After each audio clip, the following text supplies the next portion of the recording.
Hello everyone, আসসালামু আলাইকুম। সবাই কেমন আছেন? আল্লাহর রহমতে আমরা সবাই ভালো আছি। আজকে ঘুম থেকে উঠেই দেখি এই যে মুষল ধারায় মনে করেন বৃষ্টি হচ্ছে। এখন ভাবতেছি কি রান্না করব। বৃষ্টি আমার অনেক ভালো লাগে।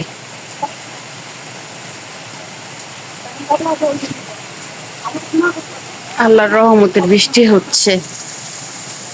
এখন চিন্তা ভাবনার পর যেহেতু বৃষ্টি হচ্ছে, তো সেক্ষেত্রে একটু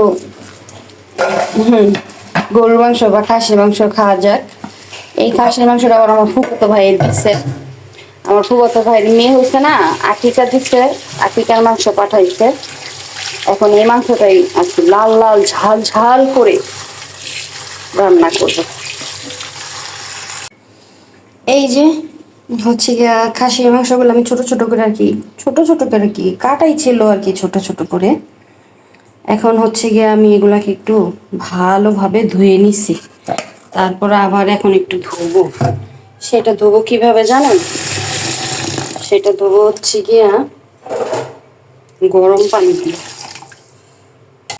খাসির মাংস আমি বরাবরই একটু ভালোভাবে ধুই, গরম পানিতে ধুই, তাইলে খাসির যে গন্ধটা থাকে না ওইটা আর থাকে না। ধুমো আর কি। এই যে খাসির মাংসটা ধোয়া শেষ। এখন এটাকে আমি হাতে মাখায় বসাবো। আজকে দিয়ে দেব পেঁয়াজ, আনাম গরম মশলা, আদা রসুন বাটা দিয়ে দিছি। দিয়ে দিব ধনিয়া গুঁড়া, হলুদ, মরিচ। একটু ঝাল ঝাল খাবো তো এই জন্য একটু বেশি দিলাম মরিচের ফাঁকি। জয়ফল বাটা, লবণ দিয়ে দিছি।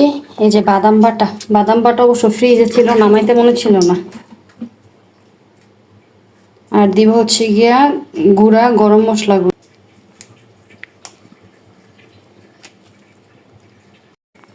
সব ধরনের মশলা দেওয়া শেষ। এটাকে আমি ভালোভাবে হাতে মাখাবো।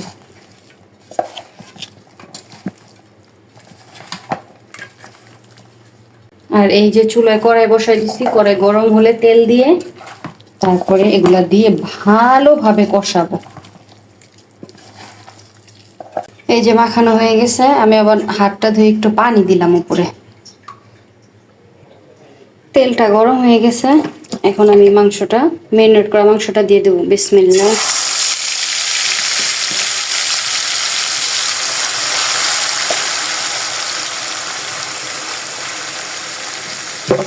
আমি একটু মরিচের ফাঁকিটা বেশি দিচ্ছি, কারণ আমি একটু ঝাল ঝাল খেতে চাচ্ছি। আর খাসির মাংস একটু ঝাল ঝাল না হলে ভালো লাগে না। একটু পানি দিলাম এটা ধুইয়া, পাতিলটা ধুইয়া। এখন এটাকে আমি ভালোভাবে কষাবো, মানে এক ঘন্টা তো মিনিমাম কষাবো।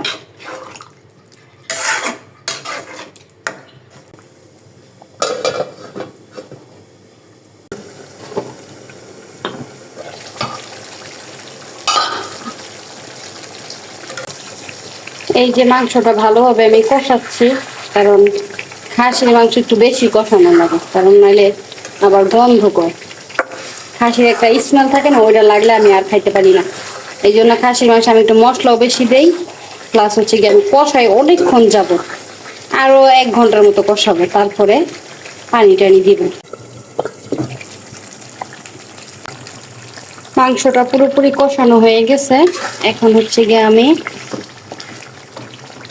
গরম পানি দিয়ে দিব।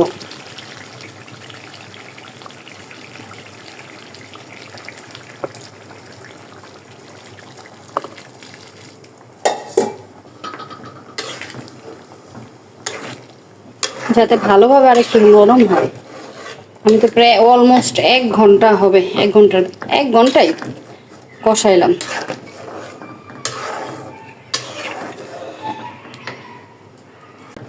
এখন ভালোভাবে টকবগিয়ে জালে সেটা সিদ্ধ হবে, তারপর ফাঁকি দিয়ে নামিয়ে নিব আর কি।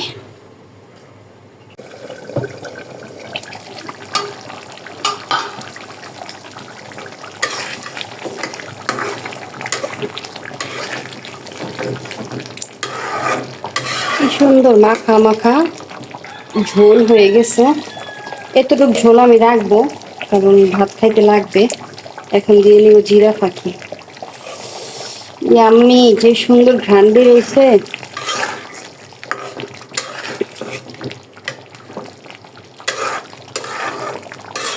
হয়ে গেল আমার মজাদার লাল লাল ঝাল ঝাল খাসির মাংস রান্না। এখন আমরা ভাত খাবো।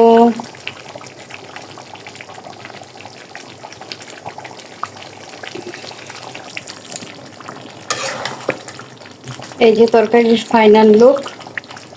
আপনারা এইভাবে খাসির মাংস আসলে রান্না করে খেতে পারেন, আমার রেসিপিটা ফলো করতে পারেন। তো সবাই ভালো থাকবেন। এখন আমরা খাওয়া দাওয়া করবো। আল্লাহ হাফেজ।